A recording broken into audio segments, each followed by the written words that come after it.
أعوذ بالله من الشيطان الرجيم. بسم الله الرحمن الرحيم.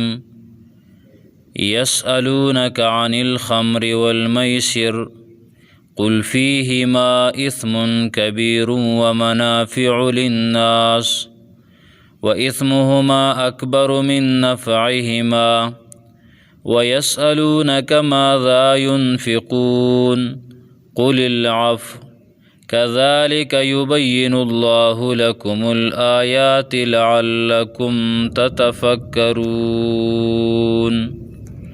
سبحانك لا علم لنا إلا ما علمتنا إنك أنت العليم الحكيم.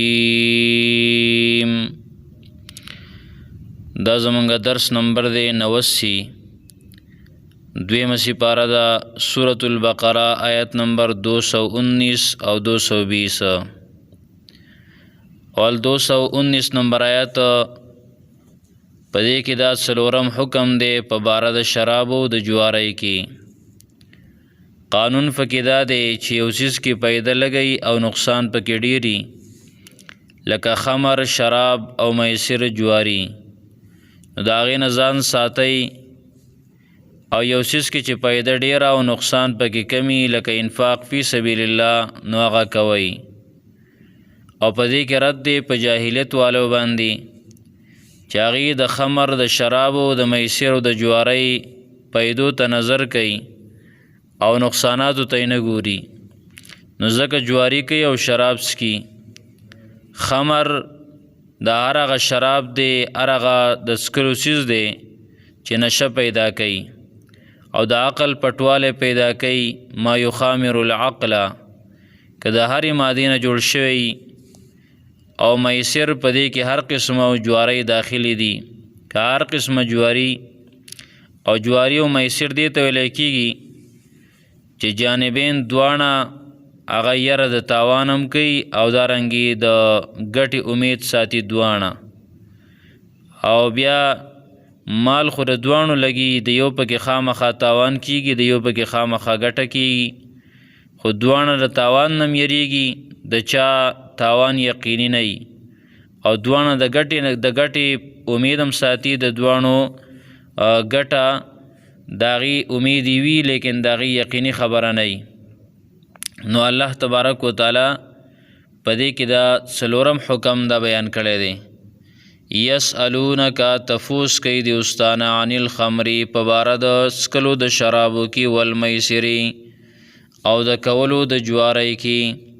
قل وای پیغمبره فیهما په دې دواړو کې اثم کبیر، ګناه د ډېره غټه، ومنافع او پیدې دي وقتي طور باندې، للناس د خلکو دپاره وقتي طور باندې پیدې دي. او دا د شراب مبارک کې اولنی آیات نازل شو.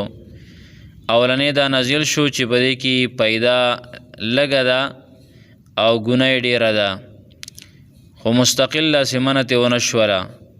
بیا دوباره الله تبارک وتعالی منع وکړله چې کله شراب وڅښئ نو په دغه ټیم کې بیا جومات ته منزله مه ورځئ. نو اشاره وه دې خبرې ته چې مونځ خو هسې هم نه پرېږدي، و اشاره وه چې دیو به شراب هغه نه څکي په دغه ټیمونو کې. نو چې دغه ټیمونو کې یې نه څکي، نو ورځ کې 5 ټیمه مونځ دی، نو څکل د شرابو به کم شي. بیا آخر الله تبارک وتعالی سورة مائده کې الله منع فرمایله مستقل طور باندې چې دې ته نږدې کېږئ مه، رجس من عمل الشیطان، دا ګندګي ده او کار د شیطان دی، پلیتی ده، ځان ترې وساتئ.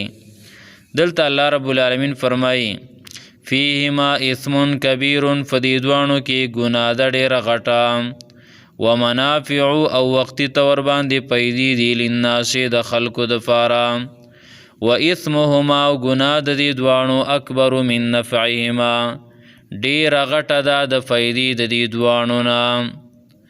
واثمهما ګناه د دې دواړو ډېره غټه ده د فایدې د دې دواړو نه. هغه ګناهونه چې د دې دواړو نه پیدا کېږي، نو اکبر هغې ته ویله هغه ډېر لوی ده، د دې د وجې نه ډېر ګناهونه پیدا کېږي. دې وجې نه شرابو ته الخبائث ویلی شوی دی، د تمامو فلیتو، د تمامو ګندګو، د تمامو ګناهونو اصل او جرله. اکبر یې ووایه، اکثر یې ورته نه دی ویلی، اشاره ده چې یو غټ ګناه د بېشمېره منافعو بدو قبیحونه دا شراب څکل او دغه شان جوارۍ کول دي. الله تبارک وتعالی فرمایي و اثمهما، او ګناه د دې دواړو اکبرو ډېره لویه ده من نفعهما، د فایدې د دې دواړو نه. ویسألونک، او تپوس کوي ستانه پیغمبره ماذا ینفقون، چې دیو څه شی ولګوي د الله په لاره کې، څه شی ولګو او څه خرچ کو.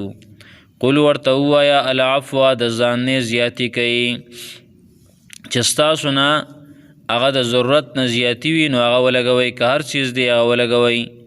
کذالک همدغه شان یبین الله، بیانوي الله تعالی لکم الآیات، تاسو ته آیاتونه، لعلکم تتفکرون، دې دپاره چې تاسو فکر او سوچ وکئ.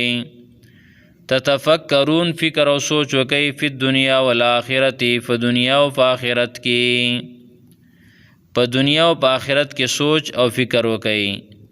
فکر د دنیا هغه دا دی چې څه مال د خپل ضرورت دپاره او د ساتنې ټول مال مه خرچ کوئ چې سبا له بیا سوال کې، نو د خپل ضرورت د ساتنې دپاره د هغې سوچ وکړه. او فکر د آخرت دا دی چې څه مال د الله رب العالمین دپاره خرچ کا. د دواړو فکر پکار دی، یو طرف ته صرف دنیا ته لګېدل او آخرت پرېښودل دا بې انصافي ده. په دې بل آیات کې 220 نمبر آیت کې دا بیا 5م حکم دی په باره د یتیمانانو کې، او رد دی په طریقه د جاهلیت باندې چې هغې به په یتیمانانو باندې ظلم کو، د هغې مال به یې په دوکې سره خوړو. نو الله تبارک وتعالی د هغې باره کې فرمایي ویسألونک، او تپوس کوي ستانه پیغمبره عن الیتاما، په باره د یتیمانانو کې.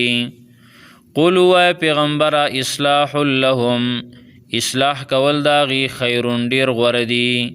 و ان تخالطوهم، او که شرط یو ځای کوئ تاسو د هغې سره خپل مالونه، فاخوانکم، نورونه ستاسو دي. والله یعلم المفسد، الله تعالی پیژني فسادي، من المصلحي، د اصلاح کوونکي نه.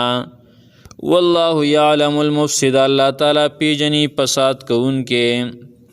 مفسد هغه دی چې د یتیمانانو مال خوري په دوکې سره او دارنګې د هغې سره دا مال ګډوډوي. نو الله رب العالمین پیژني فسادي من المصلحي، د اصلاح کوونکي نه.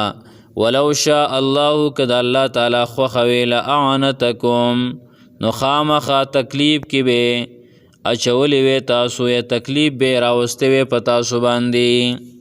عنت د لوی مشقت او تکلیف ته ویلی شي، مراد د دین سخت حکم ورکول دي چې الله تبارک وتعالی به تاسو له سخت حکم درکړی وي. ولو شاء الله، که د الله تعالی خوښه وي، لأعنتکم، نو خامخا تکلیف به راوستی وی په تاسو باندې. ان الله عزیز حکیم، یقینا الله تعالی زورور او حکمت واله دی. سبحان الله وبحمده، سبحانك اللهم وبحمدك، اشهد ان لا اله الا انت، استغفرك واتوب اليك. سبحان ربك رب العزة عما يصفون، وسلام على المرسلين، والحمد لله رب العالمين.